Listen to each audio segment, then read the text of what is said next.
One two one two one two. Microphone check 1 2 1 2. What it do? 414 stand up. It's your boy Kevin Barnes, the mouthpiece of the movement, the militant with a microphone, aka the Negro Whisperer, live and direct from the Chocolate City Studios here in beautiful Northwest Milwaukee for another edition of Outlaw Radio, live from the basement. Welcome to the show. So happy to be back with you all again. I keep telling people I get withdrawals when I'm away from the microphone for too long. So this is therapeutic for me. So welcome to the show. Hit like, hit share, hit follow. Do what it is that you do to pass the message along. Let them know Outlaw Radio is in the building. And that man is on again. Mama, there go that man again. Like I said, the world-class smart ass. We're going to make it do what it do on a Monday night. We're here Monday, Tuesday, Wednesday, and this week, Thursday, for the first episode of Outlaw Nation, which is going to be off the chain, off the walls. I wanted to do a show that represents Milwaukee in its entirety. So I wanted to be just as wild and crazy and off the chain as our city is. And I really want the spotlight to be people who listen to the show, people who have something to say, who may or may not have a podcast, who may or may not have a platform. And that's what I want Outlaw Nation to be. So Thursday, 7:30 p.m. Central Standard Time, make sure you tune in. I'll have guests on there, but it's primarily going to be whatever is cracking in the news, whatever it is that you want to talk about. Like, you might be able to hit me up during the show and just say, hey, Kev, let's discuss this. And that's what Outlaw Nation will be. So make sure you support the movement in that regard. Tomorrow night, I'll do the Big Black Sports Show with my homeboy Larry Tank Purdue, Coach Tank. We do the Big Black Sports Show. Got a lot to talk about this week, especially with sports. Juwan Howard flipped his wig. We'll talk about all that tomorrow. The All-Star game. It was NBA All-Star weekend. So we'll get all of that in tomorrow night. I'm going to touch on some of it tonight, obviously, while I'm here. But, yeah, man, we'll get all of that in. Check us out on YouTube. Check us out on Twitter, Facebook. I'm gonna get this this Instagram cracking sooner or later. But we'll cover every platform, every way, every airway will be on it. So you can check out Outlaw Radio on the People's Network. Bang the line if you want to get involved. The chat room is open. I always have a great time with the people in the chat room. I want to give some spotlight to a lot of the people in the chat room because I feel like we have one of the most lit and turned chat rooms of all the podcasts from my city. So I want to start putting some of y'all comments on the screen so people can kind of see what the vibe is out there. So if you got something to say tonight, chime in on these topics, chime in on these subjects, most definitely.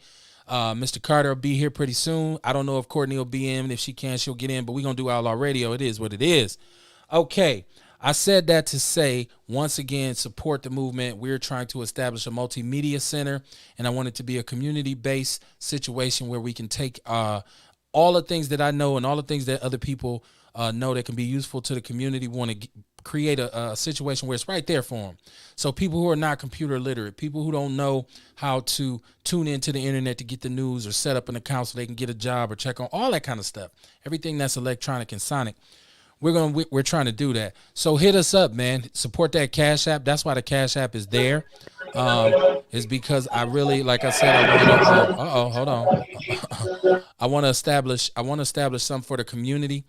And I want us to be able to have a serious representation with our media because the black media in Milwaukee is very pedestrian.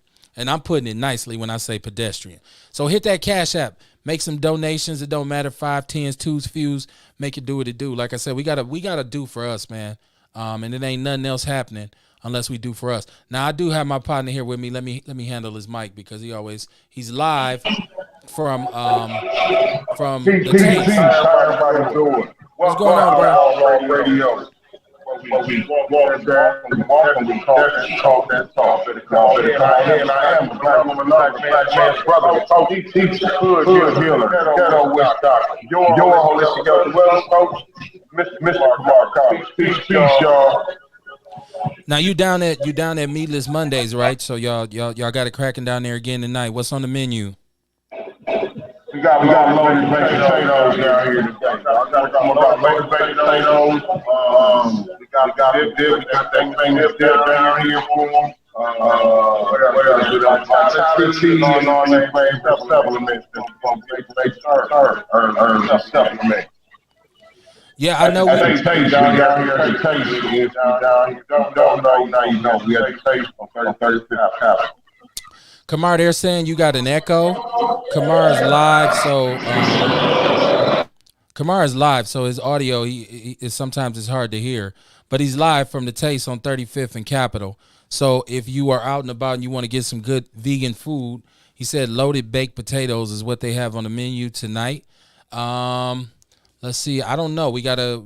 Kamar would have to. He's in a live location, so he would have to kind of turn up his microphone. Or Kamar, you got headsets with you? Well, I got my headset on. So what I'm gonna do is I'm gonna turn the mic on when it's time to talk.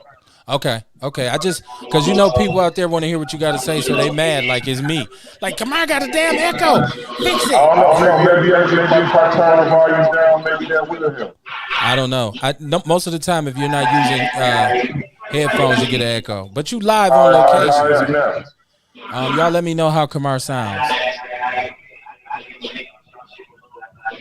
Okay. Let me know if he has an echo. I want them to let me know because I'm not hearing the echo. Wait, I can't hear you.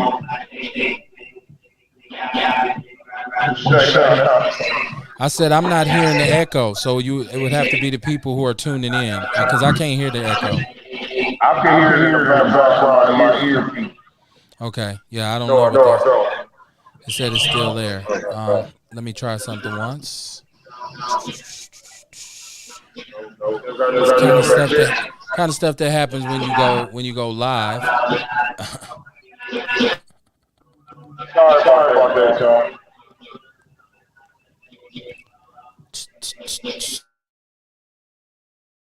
y'all. Let me see if I can bring this back. All right, can you hear me now, Kamar? Yeah, I can hear you. Yeah, I can hear you great. Okay. They're saying turn your speakers down. I don't know. Well, I can't. That's why I'm just gonna turn the mic off when I'm not talking. Okay. So, like I was saying, man, it's Outlaw Radio live from the basement. Kamar is he's live on location. So sometimes you got to work out some details. People asking me, is he using headphones? He's doing the best he can. He's doing the best he can. I wanted to take a moment because I have to give condolences because our city lost a brother this weekend who apparently was very important to a lot of people. I had met this brother before, and I know he was a youngster who had a lot of ambition, a lot of great ideas. It was a brother by the name of Manias Hanna, and he was killed in an unfortunate accident in Brown Deer. I guess a tree branch fell on the brother. Like he was out there trying to record it, I guess, on his phone or whatever, and a tree fell on him. So he passed away. So I wanted to give condolences to that brother and his family. We always, when somebody passes, we always give condolences to the family and send up a prayer for him. And it's always sad when a brother who's, well connected and on something positive out here loses his life. So I want to say rest in peace to that brother. I met the brother before, and it's a situation where we were supposed to connect and we didn't necessarily connect, but he was a good brother. He was a cool brother, smooth dude, wise beyond his years, ahead of his time. So rest in peace to Manias Hanna. I want to say that. And I also want to say rest in peace to the young 15-year-old sister, Gabrielle Landry. She lost her life, actually. And this was something that we talked about before. This was a crazy situation. It's in the People's News Network. So the story's there where she was going with a cousin or someone who she was friends with, I guess, and they were basically riding out on some drama, going to jump on a female who's supposedly sleeping with her cousin or whatever's boyfriend. Long story short, there was a big conflict. The brother took his pistol out and decided to shoot at the car they were riding in because he said they tried to run him over. His 15-year-old sister was sitting in the back and she was murdered. So she died. So we always say it's tragic when people lose their lives, but especially when it's a youngster. 15 years old, you got your whole world ahead of you. So I want to give some condolences and some prayers up to her family as well, man. You never know. You never know when it's your time. UGK say one day you here, the next day you gone. So that's why we got to really be able to acknowledge people and That's why we got to respect each other. And you got to move. You got to live your life with integrity because you don't know when it's going to be your last day here. So, man, and stop the violence in Milwaukee. Fucking city is crazy. Violence is out of control. A lot of cowards, a lot of mental health issues, a lot of chemical dependency, a lot of self hate. We got to figure out how to love ourselves, man, because you really can't love nobody else until you can love yourself. It's kind of like the moral of the story. So put the guns down, man. Get your hands up. I always say you should not be allowed to possess a firearm unless you done won at least 3 fist fights in your life. If you ain't won at least 3, and I ain't talking about 5, 6 years old, I'm talking about as a young bull or a grown man, if you ain't won at least 3, you shouldn't be allowed to get no pistol, right? So put the guns down, man, and that comes from somebody who really endorses the Second Amendment and really being able to bear arms. I really believe in that, but I believe you should be responsible with that. Once again, Monday through Thursday, the People's Network is on. I got some apparel coming for y'all. People who call and support the show, I'm gonna surprise y'all because people are gonna start getting gifts from the People's Network. You're gonna start getting t-shirts, all kinds of goodies, man, coffee mugs, all the apparel. It's about to pop off again. I ain't gonna give y'all no date because people hold you, black people. Hey, you wear the goddamn t-shirt. It'll be like an hour later. They be already mad. See, he ain't got your shirts yet. So yeah, man. One Day is my favorite song by UGK, Kev. That's what Jesse Paris said. Shout out to Jesse Paris out in Denver. Yeah. Oh, listen, Riding Dirty is that's the first song on the album. Classic. It ain't nothing touching that album, right? Like musically, Pimp C was out of his mind on that album. So if you like hip hop, and especially if you like 90s hip hop, Riding Dirty by UGK, it's their third studio album on Jive. Trust me. One Day is a beautiful song. And that's not Ron Isley at the beginning of the song. Everybody think on the hook. That's not Ron Isley. That's a dude who they got to sing it, who sounds just like Ron Isley. So check that out. What's going on with you, Kamar? Let's see if we can do this without your echo, man. Let's see if we can get some audio from you. Yeah, I don't hear no echo as long as everybody can hear me. We good. Okay. Y'all help us keep watching on that. Yeah, but yeah, it's going down, man. Like I said, Meatless Mondays. Today we got loaded potatoes on the menu. Get your vitality and elderberry to come with it. You know what I mean? $20 a pop. That's in the elderberry and vitality. That's $18 value right here in itself. And you finna get some wellness with the food. So yeah, come on down, man. So if you can't hear Kamar, he is doing Meatless Mondays live from the Taste. If you're from Milwaukee, you're an insider, then you know the Taste is off 35th and Capitol. Right off 35th and Capitol. There's been a bunch of places over the years, but it's now the All Taste. right. Right next door to the post office. Okay. Okay. So make sure you support that. And if you got a black business that you wanna promote or you want to do something positive, it's like I said, all you gotta do is hit the line. Shout out to everybody who's hit that Cash App. People, you know who you are. You will be the first ones to receive our apparel, which is coming up pretty soon, man. What's going on in the city since we live from the basement? So I got so much shit to talk about tonight, but I want to get started with the newest development in what they're going to do city-wise to combat the reckless drivers, right? So the latest deal is that the Fire and Police Commission approved, and I guess this is Common Council approved as well. They approved a measurement to say now what they'll do is they will start to tow unregistered cars that are involved in reckless driving. You're going to tow an unregistered car that's been used in reckless driving. So if I'm going to be positive and Shit, optimistic, what they supposed to been doing that? well, that's what I'm saying. If I'm going to be positive and optimistic, I'm going to say you mean if you catch a youngster flying down the street, speeding, or not just a youngster, but anybody who's flying, driving recklessly, putting others' safety in danger, you are going to take their vehicle if it's unregistered and you're going to tow it. Okay. My understanding of this situation is that most of these cars that they're fleeing in are stolen, right? So does it really matter if it's registered or not? I mean, so if it's a stole, but it's registered, then you won't tow it. And I'm with Kamar. I thought you already instantaneously towed the car when you caught the individual. Somebody give me clarity on this shit. And they said, well, this is just the first step. I'm like, well, I don't know if that's a step. Is that like a? That's not even a half a step. I don't know what this is. Hey, and how about this though? How about the people who cars get stolen? You know what I mean? The car's stolen and they go and pound it. Do they have to pay the money to get the car out the pound?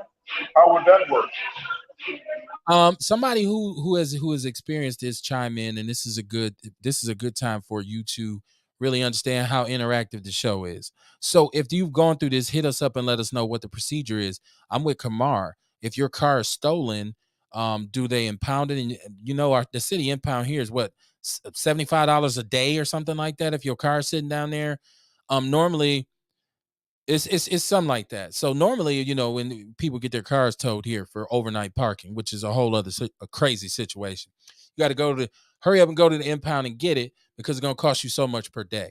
So I don't know if people whose cars are stolen, they say, well, come get it.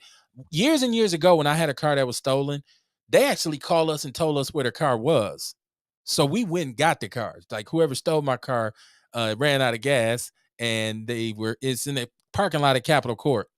So basically, they call us and say, "Hey, we found your cars in the parking lot at Capitol Court." That's where my brother and my father and myself went and got my car from. So I don't know, but I mean, is this a good way to deal with reckless driving? To know, I mean, are youngsters and car thieves, or I'm saying youngsters because I keep associating this with the Kia boys, right? And I don't think it's no 50-year-old Kia boys. I know some of you brothers be trying to hold on to your thug. You know how it be. Like you just don't want to let the thug go. So if you a 50-year-old Kia boy, chime in, 45 years old, and you're a Kia boy, chime in. That's why I keep saying youngsters. But I don't think they're sitting around saying, damn, they're gonna tow the car now. Fuck it. We ain't gonna drive reckless no more. I don't feel like that's what they're gonna do. So, and once again, we always say a little bit of effort is better than none. So, in that regard, I'll say, okay, you trying to do something? I don't know. Y'all let me know how y'all feel about this. Chichi Williams. Let me see what she said. I told you I want to spotlight my listeners. She said, what good is that gonna do? Right. So you can see the comment, just a little trick that I'm pulling off with the software. I'm flossing a little bit, right? Like, oh, you try to show the little comments. Yeah. What good is it gonna do? That's what I just said. Like, is this something that now has car thieves like, well, that's it for us? Because I mean, you talking about you're gonna tow the car. Oh shit, they gonna tow our story. You better quit driving, Trey. Yeah. And if it's your car and you driving crazy and your license are and the car is unregistered, they tow your car anyways, don't they? Or do they just give you a ticket? I thought they would tow your shit anyways. I thought it got told too. That's what I said. I ain't seen nothing change. I mean, that's what they were supposed to be doing. Yeah, I don't know. Like we in Milwaukee, we have so many different problems. And I mean, shit, they'll tow your car for a lot less. I'll tell you that. well, you can get your car towed in Milwaukee. We know that. Because honestly, if you owe tickets, and this is something I found out years back, if you owe like parking tickets and they suspend your registration and they find your car anywhere parked, they'll tow it. You know what I mean? So we know, and brothers and sisters up here, we know when your shit been towed because it got the yellow letters written in the crayon in the window, and you don't take the time. You just leaving the impound. You ain't got time to scratch that. You need a razor to scratch that off. So you see somebody driving like, oh, his ass just got that out the impound. He was towed. Parking tickets. So parking tickets is what everybody gets their shit towed for in Milwaukee, which is crazy because all you proud homeowners and property owners, you pay your property taxes, you pay a sales tax. They trying to put the Brewers, the Miller Park, well, it ain't Miller Park no more. They're trying to put that stadium tax back on us now. You pay so many taxes here. Wisconsin invented the income tax. And then they tell you got to buy a parking permit to park on the street in front of your home. And if your car ain't on the right side of the street, they will tow your shit. It's the stupidest thing I've ever heard in my life. And that's why I always say anywhere I stay, it's got to have off the street parking, a driveway, what have you. I don't like Milwaukee is so shitty with their parking policies. And then they say, well, it's because we got to plow. We got to plow. You don't have to switch it until a certain time of the year. It's just asinine for you to have to pay a parking ticket for parking on the street that you basically pay for. You pay the motherfucking salary who come and write the ticket to you. So, right. It's stupid. And then they get bigger. Like it's 15 at first. In 2 weeks, it's 35. Then it's 50. You get about 7 of them, and at the end of the year, like, how the hell I got $400 in parking tickets? This is how brothers and sisters get caught up and get their shit told. I'm telling you, because it's happened to me, right? That's why, like I said, now you don't catch me living nowhere where it ain't no driveway and nothing. Like, I don't fuck around. But I don't know, man. I mean, because do we really want them to come up with something extra punitive for the perpetrators of these high speed chases and this reckless driving? So do we want to say mandatory minimums? We got to be careful with that, because y'all know black people. Now, when they start locking us up for it in 10 years, we be talking about, oh man, it's not right. It's mandatory minimums. And be like, well, we wanted it at the time because we was having such an issue with the Stolies. People won't remember that. That's my only thing. But That's just like you said before. We talked about that. I mean, it's just if it calms down, we go look at that law again. What I mean? Take a look at that law again. right. And reduce it. I mean, but for now, this is what needs to happen. If that's gonna curb the crime that's going on. I mean, I feel like black people, as in our community, we have to ask ourselves some serious questions about the state of the community, and especially when it comes to crime and it comes to stuff like this, the stolen murder and all that kind of stuff. We got to ask ourselves what we want, because I don't personally endorse coming up with another reason to lock a black person up, right? But the thing that I always say is some of these people belong in jail. Like, some motherfuckers just need to be in jail. I'm sorry, people gonna get mad. Yeah, what you talking about? Look, it's some antisocial individuals who just don't respect boundaries.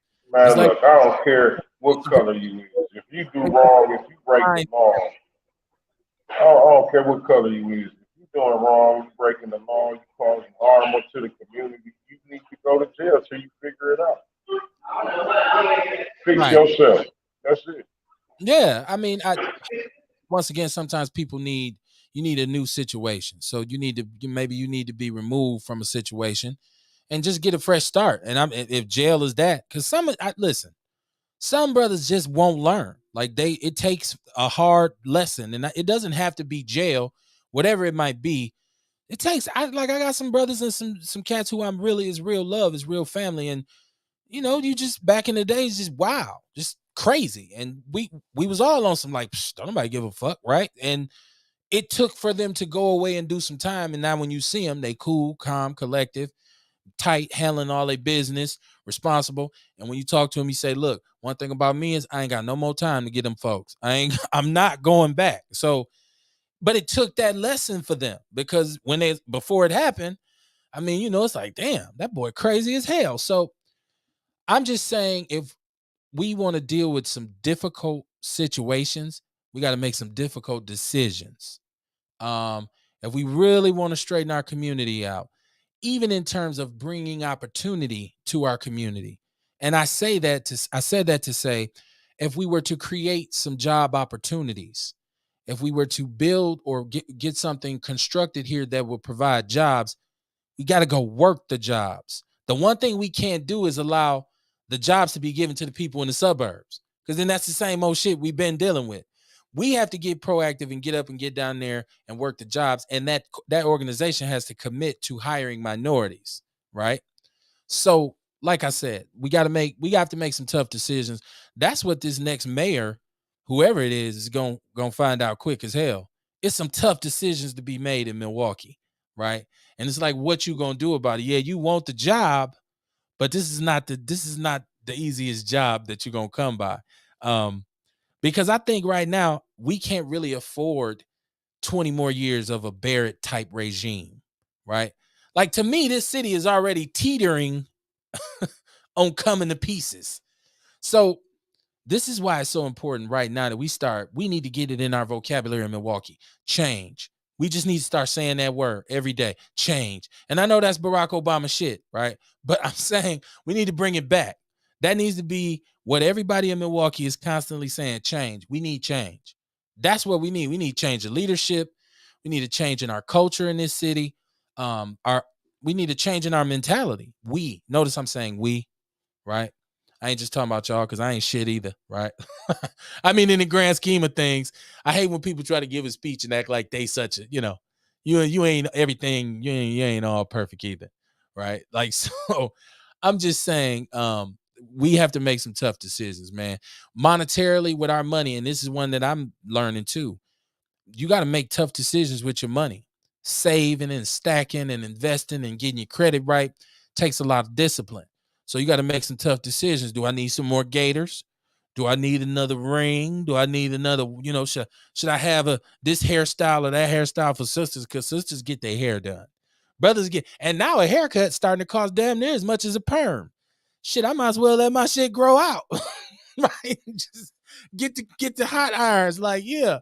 I mean, goodness gracious, man. I mean, have you come on, this is an issue you don't have, right? But motherfucking haircut is $30 now. What's up with that shit? Man, look, I done seen heard some people talking 40. 40, Wow. man, this is ridiculous. I remember back in the day, man, your haircut would be like $10 plus five if you got your face done. Right. You know what I'm saying? That was the haircut right there. And then you give them a 20. You know what I'm saying? For the chip. You just give them the whole 20. You know what I mean? Now it's like they want that 20 and another cut. When I was in prison, man, I learned how to do my shit myself. And I mean, when I came home, I quit going to the barbershop. Okay. Hey, some people might say that might not be a good thing that you learn how to do it yourself. Well, hey, they may say that, but look at all them 20s I done saved since then. Right. No, I was doing a bald head joke. I was doing a bald head. Oh, yeah, I missed out that joke. Okay. Yeah. But, but no, but really, you know what I mean? I mean, really, I mean, it worked out better for me. Long You know what I'm saying? Again, prison ain't always bad. Sometimes you get good shit out of it. You know what I'm That brother said he learned how to cut his own hair in prison, so it saying? did Yeah. some positive came out of it. Yeah, that's where I started shaving at. Before that, I couldn't use the razor. Wow. Um, it's like I said, man, y'all. When we go vote next month, make sure you make an informed decision. We did a show last week called Black and White, in which I talked about. I feel like this mayoral election is the South Side versus the North Side, but then I thought about it like, wait, there's some Black people on the South Side, and there's some Latinos on the South Side who ain't necessarily with the Republican agenda. But I mean, it is what it is. And it's a metaphor for Black and White in Milwaukee because that's usually how we you figure the north side is where the black people at, the south side where the white people at. So if you didn't understand the metaphor, people say, what that mean? Shit, I live on Greenfield. Well, the south side is primarily white, and it's always been a stronghold for whites. So that's why I use that. But Donovan against Chevy. Now, somebody corrected me and said, Kev, it ain't black against white because Chevy ain't black. You can't take the man's blackness, right? Y'all can't take his blackness, whether you agree with his politics or not. You can't say, well, he ain't black no more. The question is when you see a black elected official and their agenda does not serve the best interests of the people, and I'm talking about being practical, which means things are being done that you can actually use it. It's applicable, as opposed to saying it to say, hey, I want a safe community and I want homicide to go down and I want jobs, but you never come up with anything to do it, or the things that you're involved in are counter to that. You know what I mean? So, and a lot of people say that is who Chevy Johnson is. He is a tool of Mayor Barrett. I don't know him personally, but the things he said so far have been Barrett-ish, right? If I could come up with with a word or adjective to describe it, it's Barrett-ish. He sounds like another version of Barrett, and I'm looking at the TV, but then I look at Peeping Tom. That's Bob Donovan. He all down there looking through the thing at boys in the shower, right? Um, aside from that, right, which I do have an issue with, but aside from that, he's a conservative Republican, which is always counterproductive for the black community. So it leaves us in quite a pickle or a quandary, as they would call it, because it's like, do I vote for him? For me, it was like it's like Hillary versus Trump. And in that election, and we talked about this several times, in that election, it was hard to make a decision. And I keep hearing black people expressing the notion that we're tired of the lesser of two evils, being forced to choose between the lesser of two evils. I keep hearing us say that. So that's a repetitive theme here. And I totally agree. So I like to know what are people going to, do we? And it seems like, look, don't get me wrong, Chevy got 40% of the vote, and Donovan had 22%. So in actuality, Chevy whipped his ass, right?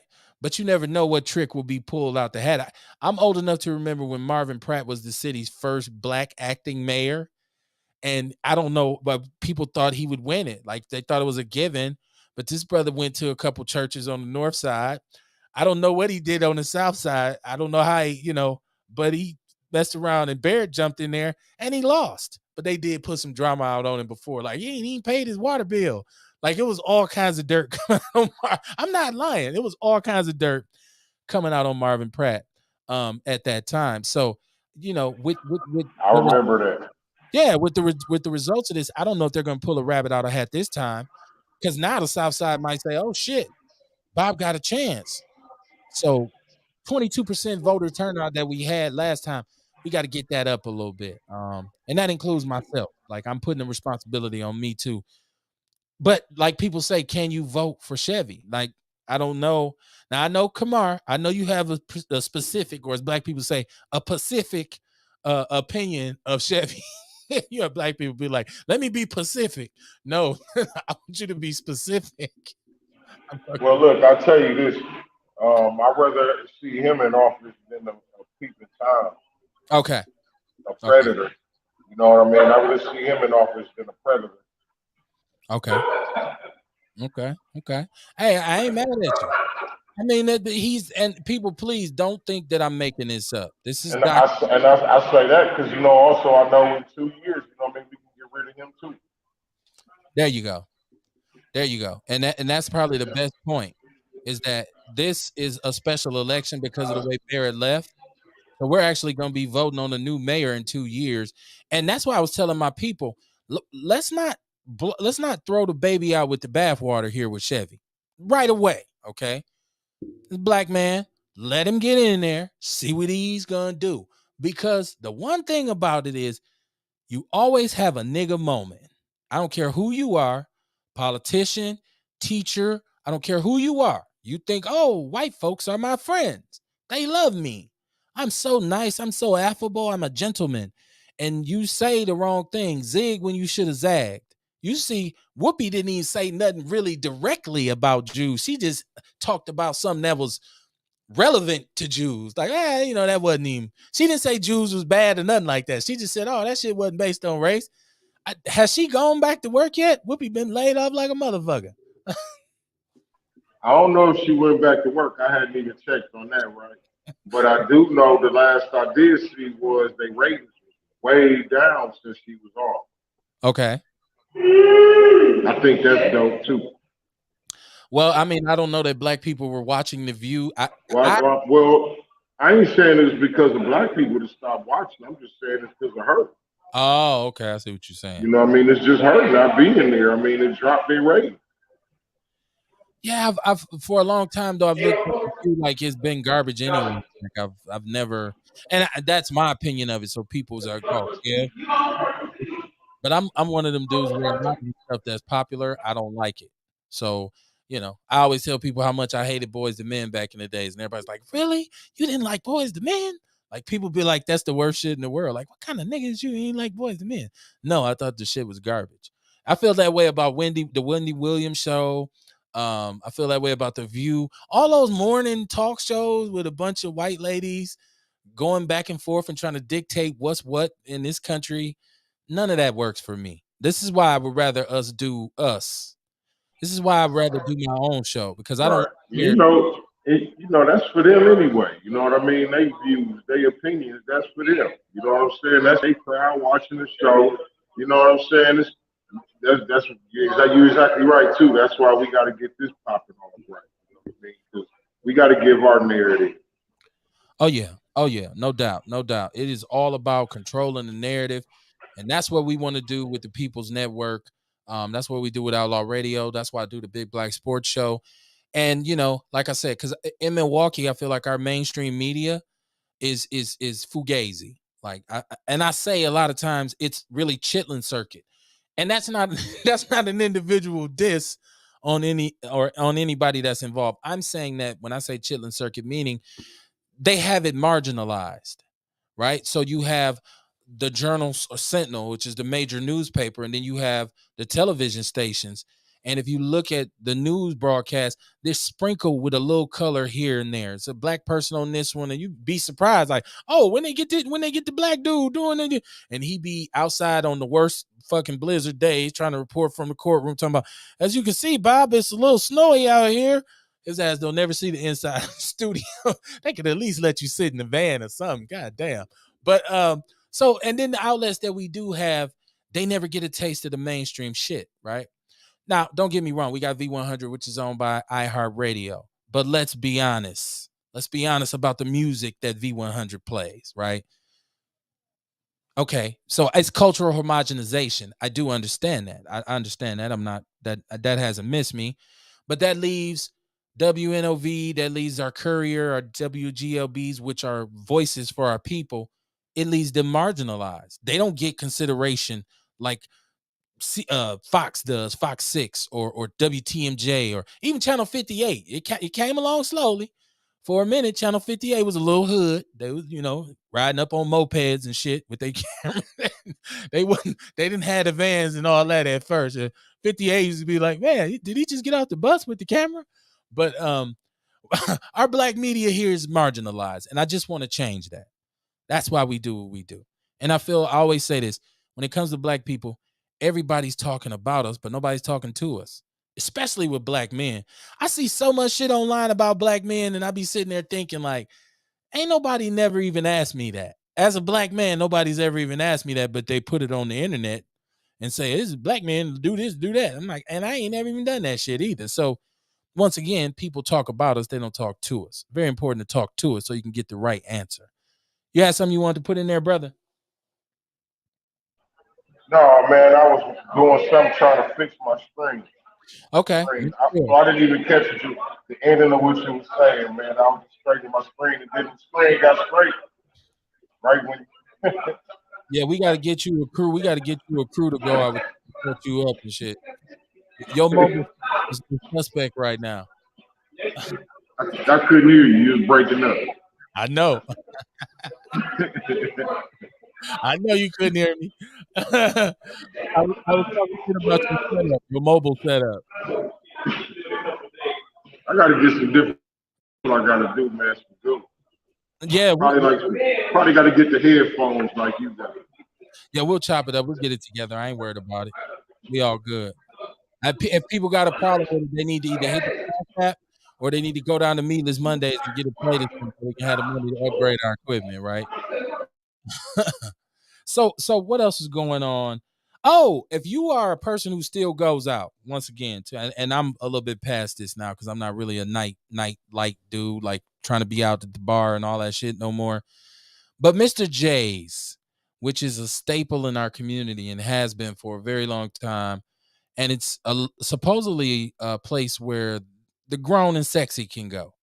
You're a little bit more mature than the average club hopper that's gonna go downtown and try to go on Water Street or whatever. So, and you need a venue where they play black music. So this is ARJ's, and they were denied their license, their liquor license. So there's been hundreds of people. There was hundreds of people who showed up in support of them to get their license. I don't know. I didn't go, right? But let's talk about what's been happening at Mr. J's. First of all, a lot of people have complained about their cars being broken into. Okay, and it's one of the only places, which is funny because Milwaukee, historically, as far as I know, has been a place where it was always a bunch of joints to go to. If you wanted to get out and go have a drink and kick it, you always somewhere to go. It was always a little club or bar or whatever. But now we've gotten to the point where we don't have a whole lot of venues we can go to. And so that means that place where we can go to is packed. So there's been break-ins. A brother was murdered outside the club. Several people been shot. Some people in the community are saying it's not Mr. J's fault, that it's going on across the city, which is true. If Mr. J's closed tonight, the homicide rate wouldn't drop. Um, it wouldn't be less stolen cars. The shootings wouldn't go down. But the fact that Mr. J's is opening there's things that are happening there is what we need to focus on. So if you're a homeowner and you live in that area and you say, man, this is like across the alley from me, or it's right around the corner from me, and on Friday nights it's people pissing in my yard drunk, because sometimes you don't get to in front of the club joint, the parking spot, so you got to park, when you got to walk far as hell.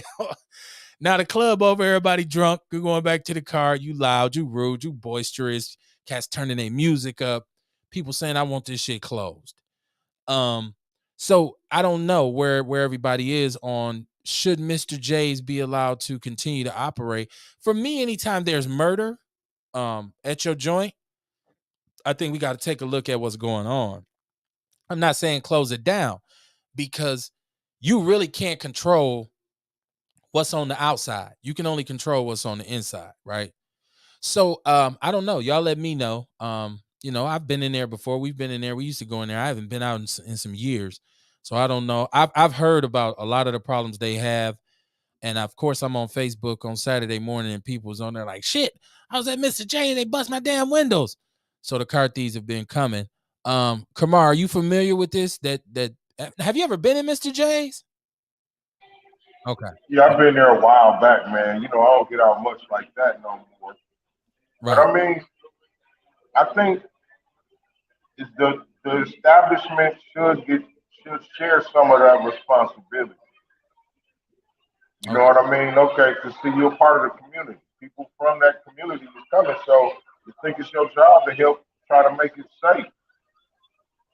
You Okay. know, yeah, the neighborhoods is fucked up. You know what I mean? It's all kind of shit going on. Cars getting broken into.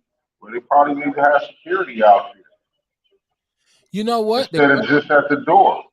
Well, the, But then also that's another thing too. Remember a while back at Mr. J, I mean, well, a security guard was trying to stop somebody from breaking in a car and got shot.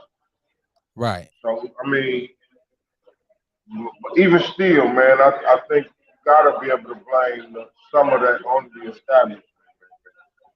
If the establishment wasn't there, would it happen? Would it have still happen? You know what I mean?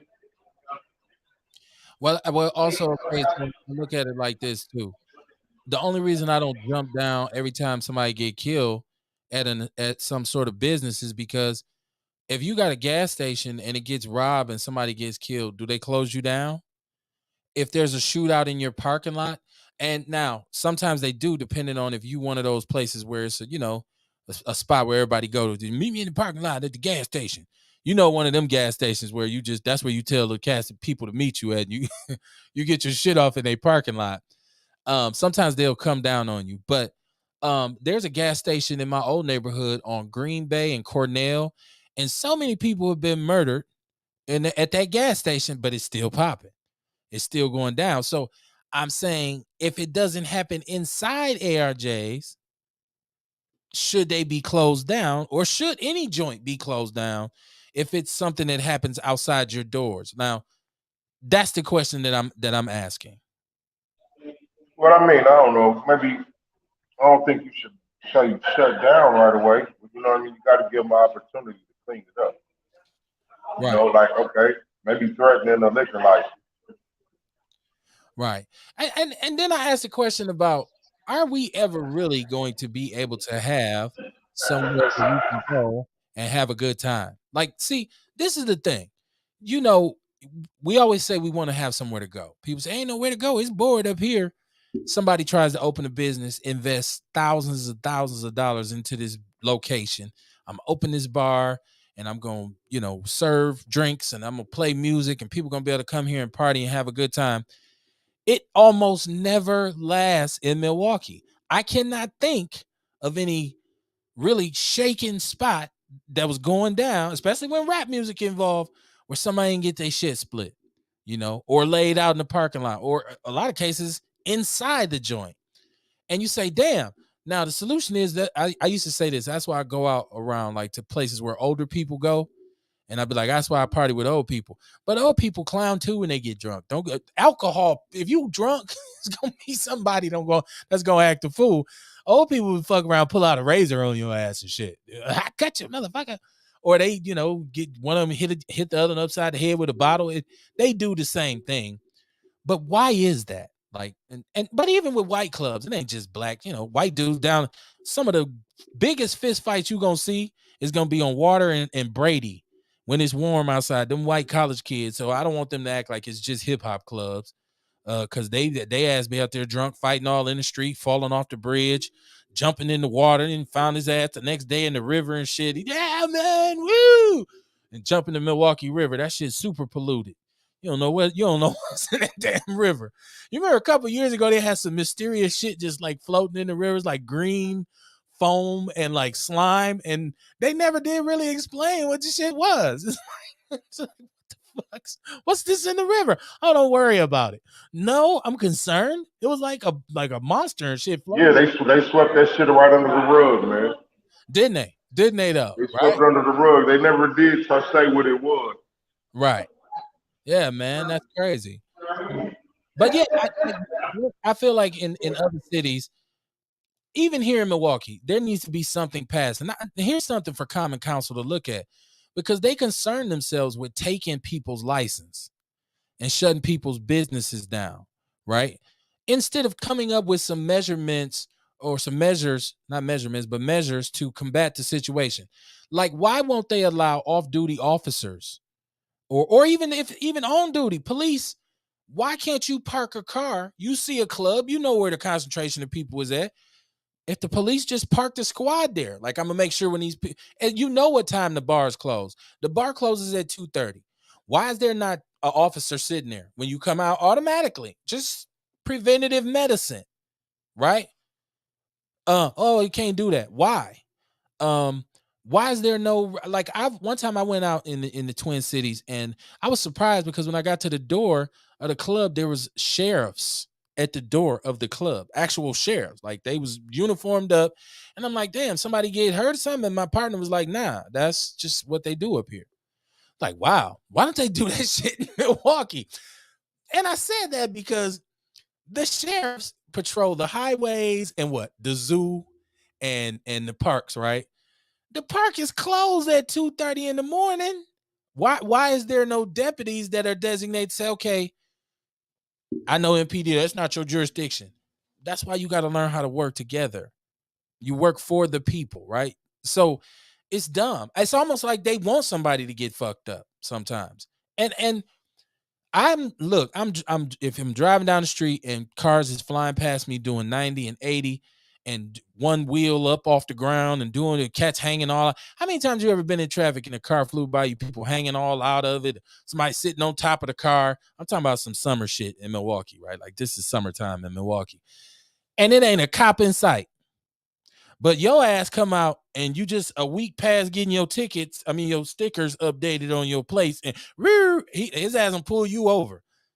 I'm like, bruh, something ain't right here. It just seemed a little off to me. I don't know. Maybe I'm the only one that happens to, right? Nah, you ain't the only one. I see this shit all the time, man. Right. All right, fast. You know what I mean? Did you wondering where the police at now? Yeah, man. Listen, I don't know what side you're on. I'm for a black entertainment district in this city. You have what they call Bronzeville. I feel like there should be some properties developed down there where we can go and go out, whatever bars, whatever clubs, you make a district for it and you police that district. Hell, there's a police station on Locust. So, I mean, why don't, it's right near there. So you should have adequate police patrols and keep people safe. You do it downtown on Brady or Water or wherever they at. You have police patrols down there. You have sheriffs driving through there. Do the same thing for us. We pay the same taxes, right? And I feel like the leaders we have downtown should be asking for that. So shout out to Mr. J's, man. I've had a good time a couple times in there, but I've always, I'm one of those people, as I've gotten older, I got a little claustrophobic because I ain't give a damn about a big crowd when I was younger. Now that I'm an old man, I don't like no big crowd. I don't like to be where people all elbow to elbow all around me and shit up in some club and it's hot. I have no desire to do that now. I done got more claustrophobic as I done got older. So, but if you want to get out, I still think if people want to get out and have a good time, they should be allowed to come to a place like the Taste and get you a drink and get you something to eat and drive, happy hour and go home without being worried about somebody blowing your shit off or coming outside and your car is broken into and security guards trying to stop them and they shot the security guards. That's the issue with it, with Mr. J is that concerns me is like they've taken steps to get security, but Milwaukee motherfuckers blasted on the security. Like, so you dealing with some hardcore, I mean, that's why I say you need law enforcement, man. Because who really respects a security guard? Think about that. How many times you been in the club and you see the security guard with the vest and all that shit on and everybody laughing at him like this motherfucker? I done seen them dudes get their ass whooped after the club, man. So, but I seen, the bouncers jump on somebody too. That's a long story. That's I could talk about those incidents for days. But I'm just saying, man, security by itself is not enough. You need, unless you got that good paid armed security, like them cats who be on the armor trucks, who be like, nah, man, I'm fucking a Marine on the weekend. I just do this shit on Mondays and Tuesdays. Like, no, this motherfucker will shoot you for real. So I feel like we need to get that kind of security. You look at what happened at Brownstone, right?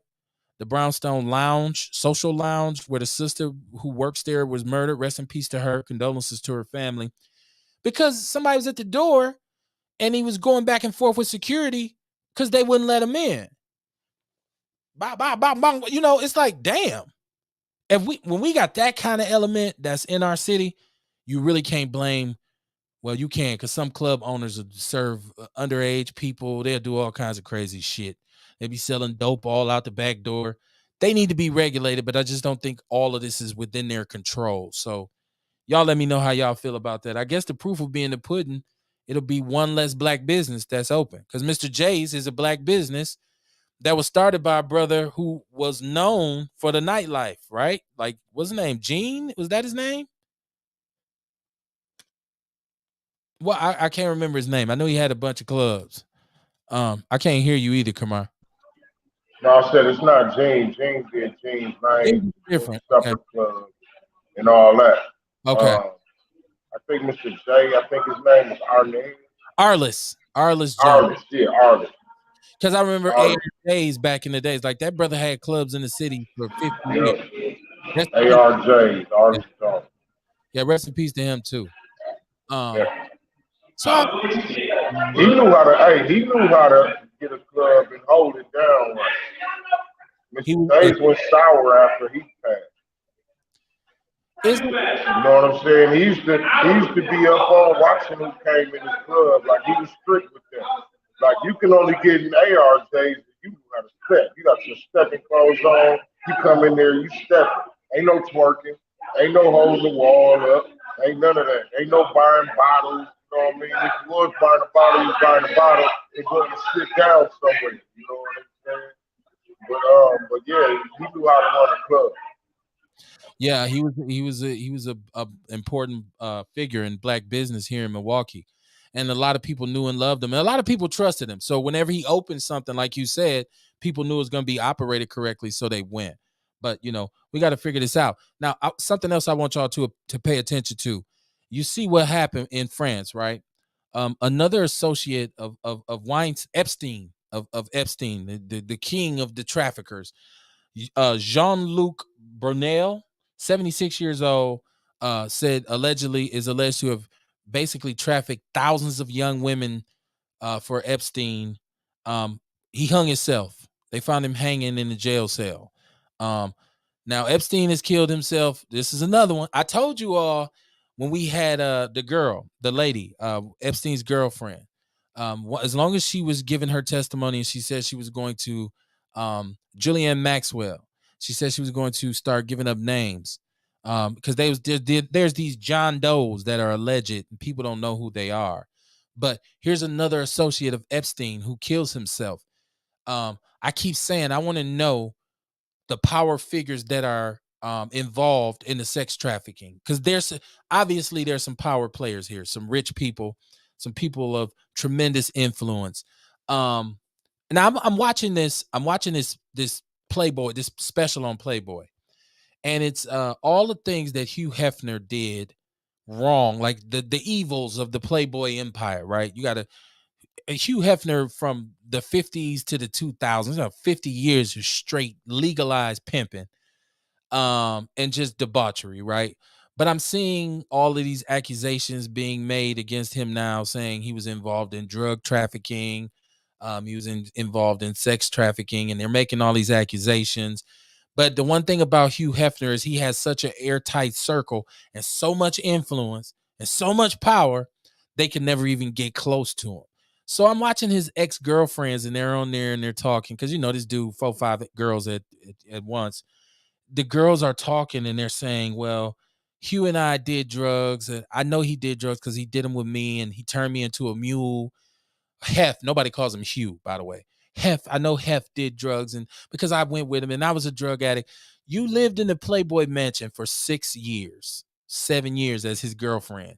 You done drugs with him. You lived the lifestyle. You partied with celebrities. Now, 40 years later, you're like, oh, he was horrible. Oh, my whole time there was horrible. I hated it. I was a drug addict because of him. Oh, he had so many women in the debauchery. The girls talking about the stuff that he did in his room, and they said he just wanted to watch. He got to the point where he just got his camera out. He watching. So supposedly he recorded every escapade from the 50s until it was over. Where's this footage at? Not that I want to see it on some freaky shit, but imagine how many celebrities and politicians and leaders are implicated in this. This is why I think there has to eventually be a connection established between Playboy and sex trafficking in some regard, right? Like so, or to a certain degree. It's just something that I have a sneaking suspicion of. He's deceased now. He's been dead about 3 years. His family has basically sold Playboy off. So it says they make sure at the end to tell you the Hefner family is no longer involved with the Playboy empire, right? Since he passed away. But if you watch this and just look at all of the stories they're telling, and I'm like, because it was like the 70s, right? And one of his secretaries was indicted for cocaine. She ended up killing herself in order to not testify against him, right? And it's the 70s, and they're talking about just quaaludes. This is the Bill Cosby Playboy era where he's at the mansion just dropping quaaludes. But they were saying they were all taking quaaludes. And it was known that when you come there, you want cocaine, you want weed, it was different places to go. But this lady was talking about it, and she was talking about it like it was his fault, only his fault. I'm like, you admitting that you was there partying and on all the pictures in the film, she like, yay, like she like I was so down on that picture. I'm like, you look like you happy as hell to me, but it's just me. So, but I think there's a connection to be made, and I'm not saying that those people weren't victimized. I just think if you gonna kick it with me and get high with me and steal with me and do all this foul shit with me, then 30 years later, instead of you just admitting what you did, you try to blame it all on me. Well, it was because of Kevin. I wouldn't have done that. What? You just said you was getting high with him. So, right. I'm pretty sure you was asking him, like, you ain't got no dope, you ain't got no powder. Come on, Hugh. It wasn't just him forcing it on you. That's all I'm saying. So, but watch that if you get a chance to, if you're interested in it. But yeah, Epstein, his friend, it's in the People's News Network. His friend was found, one of his closest friends found hanging in a cell. Who's next? Who gonna kill themselves next? Already one of the princes got he had to leave his whole shit. He had to leave all his royalty because he was rocking with Epstein. So he had to, and he's still complaining, like, dude, I'm cut off. I'm broke now. Like I'm poor. I can't get no royal money. So yeah, I want to see who else. I wonder what black figures are involved with this. Like what black leaders, somebody who we looked at and respected and said, yeah, man, I really dig that cat. And then we found out he was R. Kellyer than R. Kelly, right? That's gonna be interesting to see. Hey, but who you think is in a circle? Who you think could be in that type of circle? My guess would be it would be some celebrities from years back before the whole Me Too thing. I think the biggest Hmm. names would be heavy. I think it'd be heavy on those celebrities. All those people, black celebrities that When it live. was more common. Yeah, now I think it's some celebrities too, black celebrities too. But I think everybody's a little bit more conscious about how they move now because of the cameras and the internet and social media. But I think if we look back at the 70s and 80s, you'd be surprised because a lot of them dudes, especially if you lived in Hollywood, that's where you went. You gonna go to Playboy Mansion. Shit, I'm cool with Hugh Hefner. I'm gonna go up there. Mm-hmm. Ain't no telling who on film doing some fuddy duddy up in that room. Right. Little Michael used to be up in there too, man. Michael, all of them, man. You don't know Mike is. People think Mike was just this soft little. Mike used to be all up in Studio 54. He was at the Playboy Mansion. Mike be everywhere. I'm gonna put up the picture of Mike with the two midget chicks and a bottle of vodka. Have you ever seen that picture? Nah. I got a picture. I got a picture of Michael Jackson with like a fifth of vodka with two midget ladies. And he looked back like, I ain't lying. I'm gonna find it. Because I had made a meme out of it to promote the show a couple years back. So I'm gonna find it and put it up. But did you see that they're gonna do a 30th anniversary reunion show for Martin? Yeah. Okay. I I seen think that. I think it's cool as long as it's just a reunion show. Okay. I don't think it'll go over with them trying to run another season. No, not at all.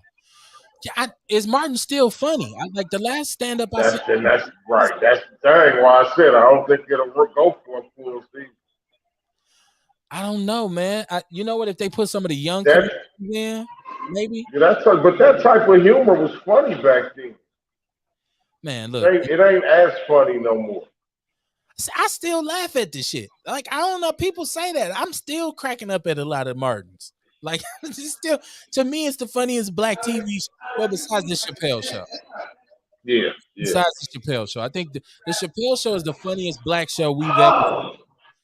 You got to look at Def Comedy Jam. You got to look at In Living Color. And then you got Martin. But in terms of a sitcom, um, I think Martin is the funniest sitcom that black sitcom that we've had. And it's you looking at the Bernie Mac show, which was funny as hell. You got a lot of black shows, but none of that Tyler Perry shit.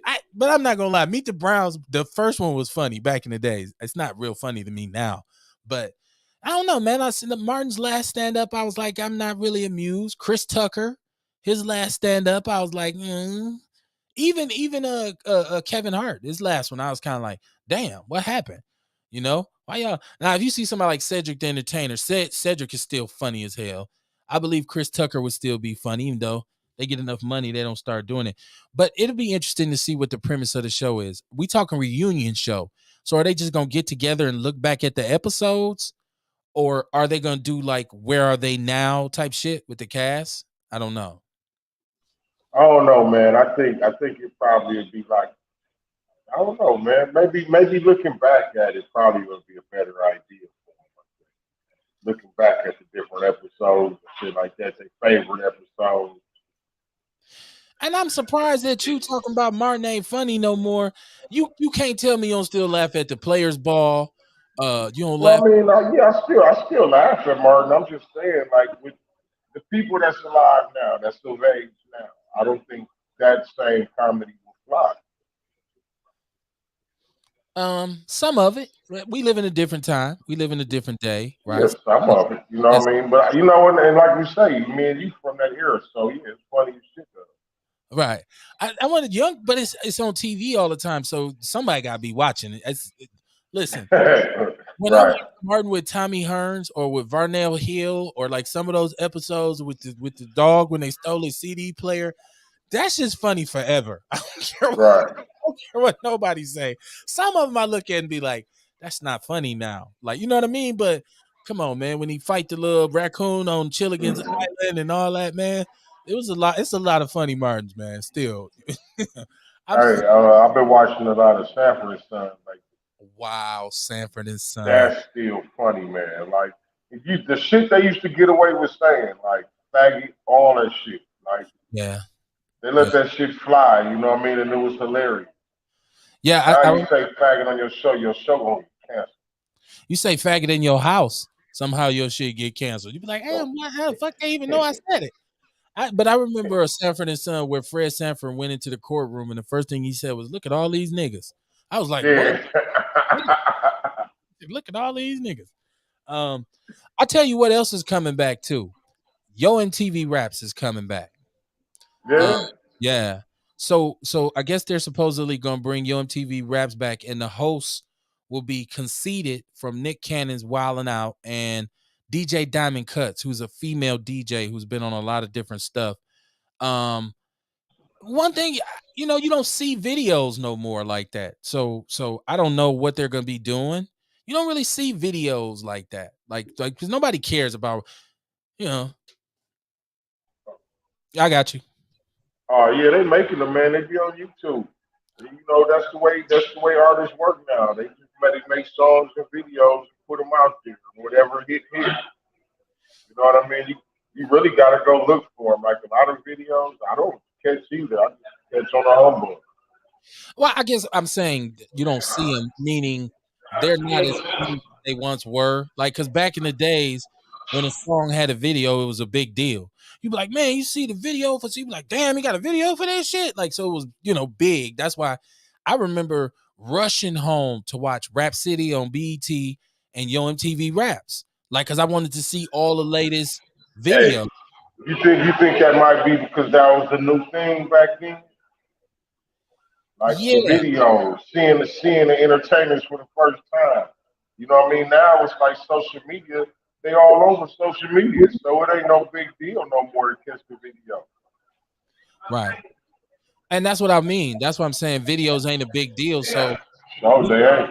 when You're you right. on TV Raps back, is it going to be a hit? Or I know I'll watch it because I'm the type of person I'm up at like 2 in the morning. So I'm up all night. So I'll probably be watching it. Even though my son shows me a lot of Milwaukee rappers on YouTube, which is ridiculous. I don't know if y'all have gone on YouTube and looked at, and I'm not saying ridiculous like the music is trash, because I have my opinion on the music is a whole other thing. The amount of videos that these youngsters here in the city have, and they make these songs, they're really short, and sometimes there's no hook. The three of them will rap. There's really no hook. Maybe there is a hook, but they'll make a video for it. And all of these videos is, like I said, it's the lean. It's the everybody got the money phones, endless straps, like and big. Like these dudes be having bags of weed like this big and blunt, like backwoods roll. And that's one thing about it, which I'm not gonna judge them, whatever, because I come from the '90s weed era. So, but then with the guns is a different thing for me, because like I try to tell my son, you playing with death right there. Guns are not toys, right? And you might look at it like, oh, it's impressive to see me waving my guns, but I don't. First of all, the feds is watching, right? Maybe you don't mind. And secondly, I just think you pushing the wrong message. So, but there's thousands of these videos, Kamar. And I tell my son all the time, I know I done heard the same beat 4 times in a row, but it's just a different dude rapping. And so much auto tune. So after a while, your ears get tired of hearing auto tune. So you like, man, turn. So I don't know. I think the mainstream rappers are a little bit different, because I feel like they'll be playing those videos or those songs that you hear. Because on V100, you're going to hear the same 3, 4 songs all day long. Drake might have 7 songs on the radio that get played every other song. And then who else is popping now? NBA Youngboy, and I'm going out on a limb here, y'all, because I don't really know. Cam, no, that was last month. I don't know. Um, but whatever that shit is playing on that's another part of our black media here in Milwaukee. I didn't, and people say he said V100 was Chitlin Circuit. Not necessarily. I believe, I feel like they're marginalized too, because their message is so limited, right? So, what else we got here before we close this down for the night? We talked about the sister, the young 15-year-old. Oh, I had gotten a message. Okay, so if people don't know, with Outlaw Radio, since we've been on for so long, there's a lot of people who've been on our show, right? And this is directed at a certain individual who I contacted from here, a well-known individual. So yeah, let me tell that story first before I even go there. So, you know, in an interest, shout out to Big Mike Kimmett, because Mike and I were talking, and we're talking about the multimedia center that I want to build, that I'm working on building, and I'm gonna build it one way or another. But y'all can hit the Cash App to help fund it if y'all want to, because I'd like for everybody to have the same equipment, so our sound will be consistent. So I'm working on that. Okay, so I'm reaching out to people who I normally wouldn't communicate with, who are known around the city, and I'm reaching out to them and with saying, "Hey, come on the show. I would love to interview you." Shout out to Robert Miranda, who will be here Wednesday, from Flack. Shout out to James Cowsey, who writes for the Journal Sentinel, who I just dissed. Shout out to James Cowsey. He said he's going to come on. Shout out to the sister Chastity Washington. Shout out to Jay Martin. A lot of people said, no doubt, I'll come on. It's all good. But I reached out to this certain individual, and I said, longtime supporter, love for you to come on the show. He says to me, I said, come on, my podcast called Outlaw Radio. He says to me, well, where that's at? Where they do that at? I said, explain it's from here, whatever. And he says to me, who been on your show? Right? So I say, locally or nationally, right? You want to talk about artists or celebrity? What are we talking about here? He said both. So for shits and giggles, I said, I got time for the bullshit today. I put a list up I hadn't even thought about all the people we done interviewed or who've been guests on this show for the last 3 years, right? The list starts to get kind of long. So I'm like, I guess that's enough. And I sent it back to him. I don't know if he ran up a flagpole or what he said, like, okay. Like, now, okay. I'm like, no, we good. I see you when I see you. I'm good, right? So share the show, man. To let people know about it. And if you are from here and you might think you have some sort of fame or you have some sort of name, just remember, we all still here, right? You got a Hollywood head and a Burleigh body. Like, it don't make no sense. I'm just saying. That individual knows who I'm talking about. I did want to talk about I was saying we've had so many people on the show.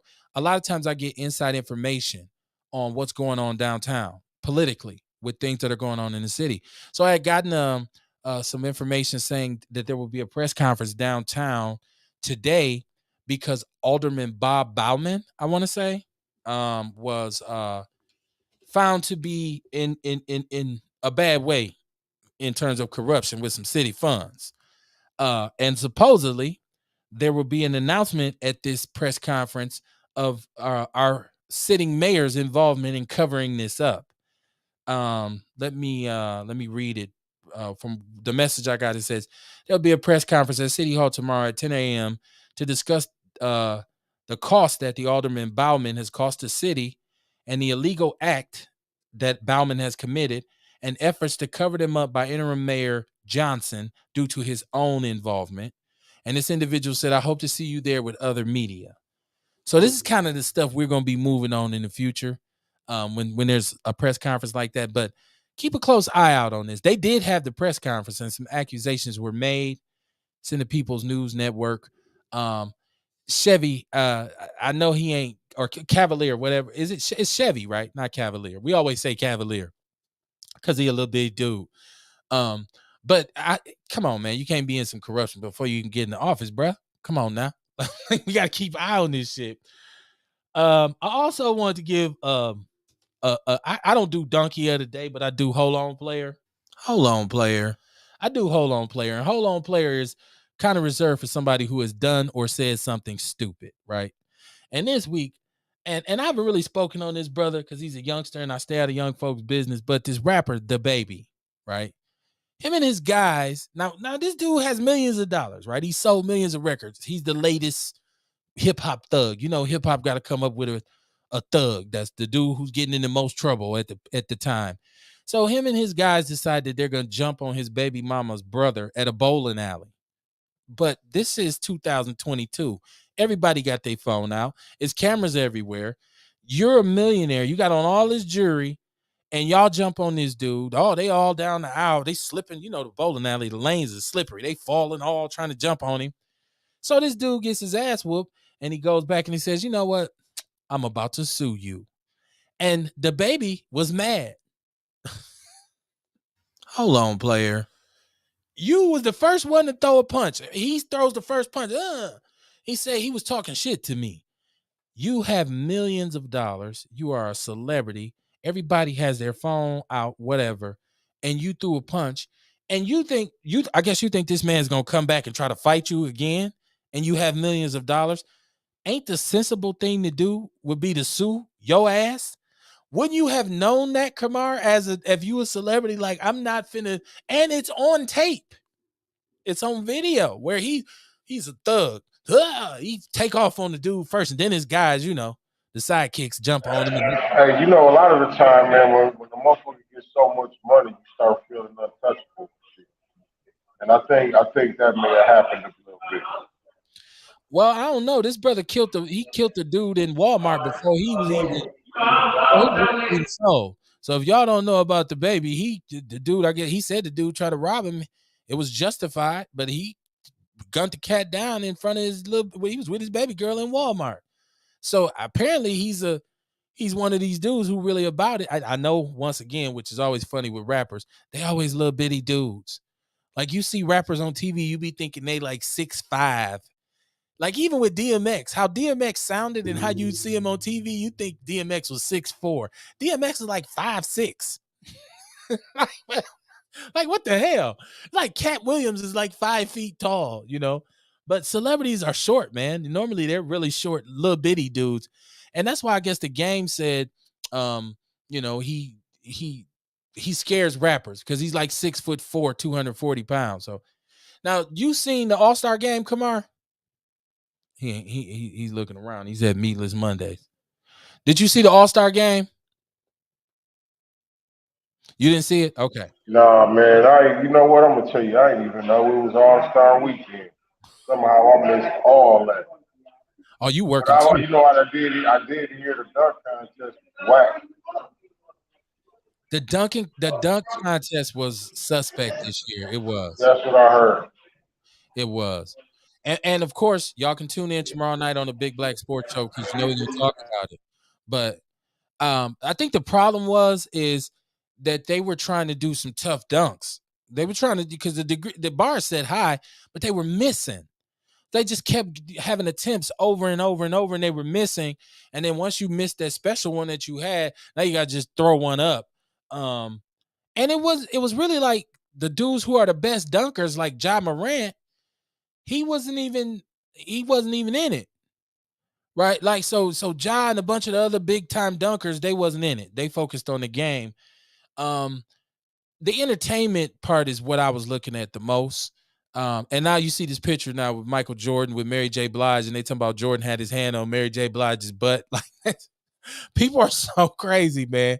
They so petty. That's all you see on Facebook all day is Michael Jordan was grabbing Mary J. Blige's booty. Like I'm like, okay, y'all running out of shit to talk about. But um, I don't know. I look at rap now, and it's like looking at somebody who you went to school with, but you see him now and you don't even recognize him. Because I'm looking at DJ Khaled and the rappers that he brought out last night and the stuff he did, and I was like, this ain't entertaining in the least. With the halftime show at the Super Bowl when they had Snoop and Dre, you was kind of like, okay, you know. But with this, I was kind of like, huh? And they brought Mary J. Blige out, and you know, DJ Khaled was jumping around, and they had the Migos. I do understand. People like, yo, old ass, that's not for you. I get it. I totally understand it. But I mean, just looking at it musically, like how it sounds, it just I was like, this ain't tight. Like this ain't like Macy Gray did the national anthem. I didn't have a problem with Macy Gray because I know how Macy Gray sounds, and she has a style in which she sings. But it was like people were expecting her to get up and hit a high note or something. I'm like, did y'all not know how Macy Gray sound when y'all brought her in? So I seen people, and they said LeBron James was laughing at her at Macy Gray. They said he was laughing at her. I don't know that he was laughing at her, but you know he did have a smile on his face. He said yes, he was. And then the game was okay, but once again, how do you make these all-star games? uh, Are they supposed to be competitive? Like everybody was critical of the Pro Bowl. Oh, that was bullshit. They were, man, for the first 3 quarters of that game last night, nobody even tried to play defense. It was like 50-50 at the end of the first quarter. I didn't expect them to though. It's All-Star weekend.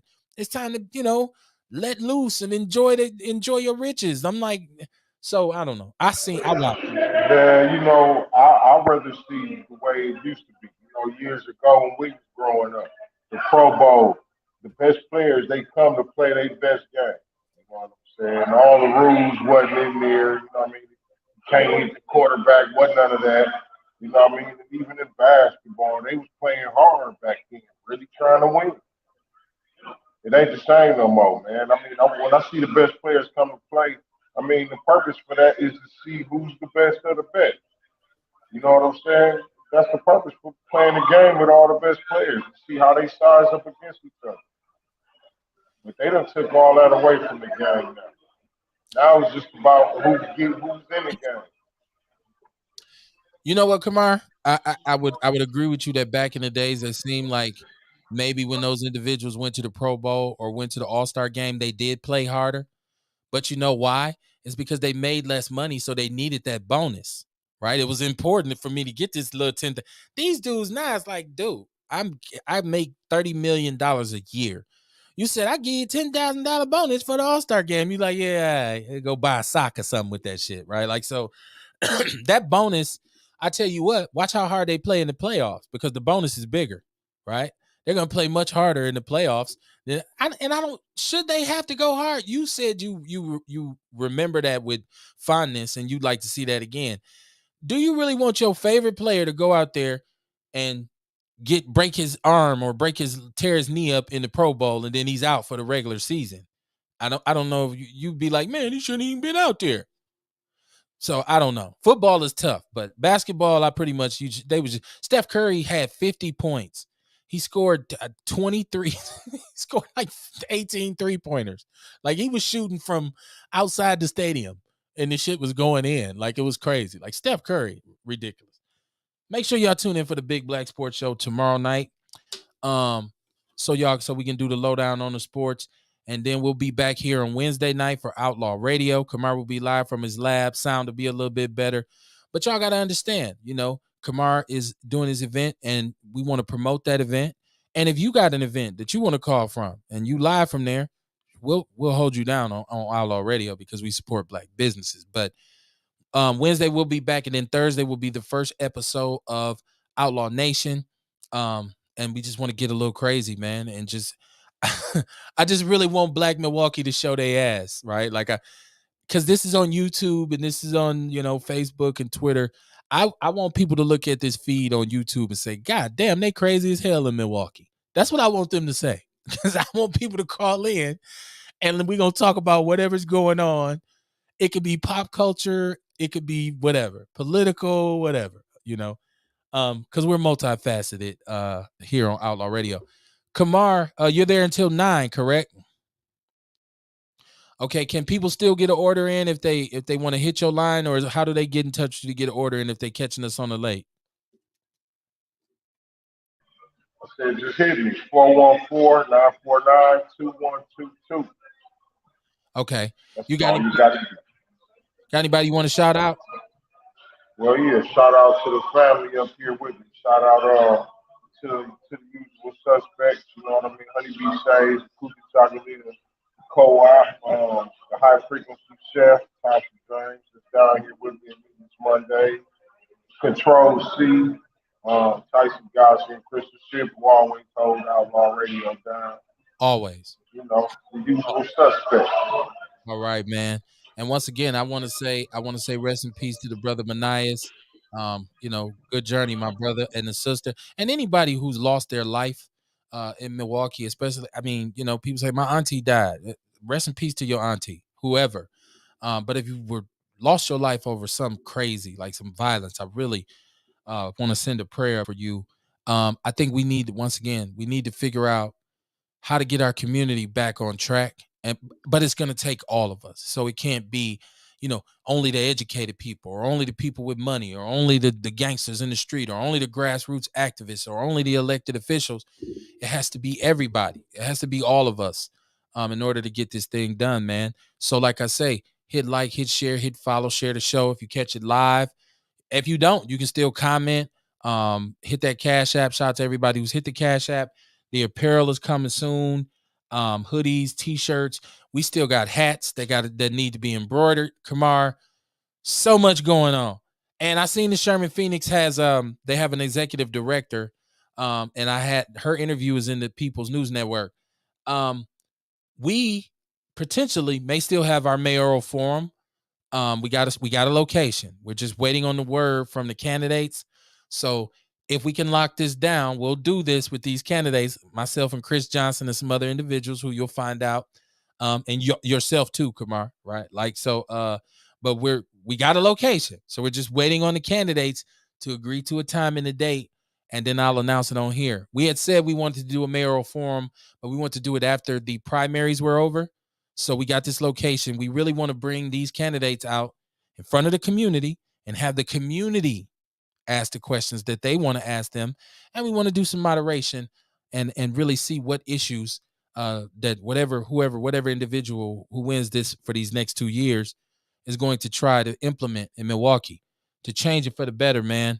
My mom used to tell me, if you ain't got something nice to say, don't say nothing at all. So most of the time, that's why I keep my goddamn mouth shut. Y'all make sure y'all tune in tomorrow night for the Big Black Sports Show. Don't be no hater, man. Be a congratulator. Shout out to Kamar Carter, Nature's Herbs and Supplements. Hit up Meatless Monday. Hit up Tasha James. Man, go join the People's News Network, man. Grab your babies, hug your babies, kiss your babies. If your mom and daddy's alive, tell them you love them. Do whatever you can do to be positive, man. Because at the end of the day, all you got is you, and all we got is us. I'll see y'all tomorrow night.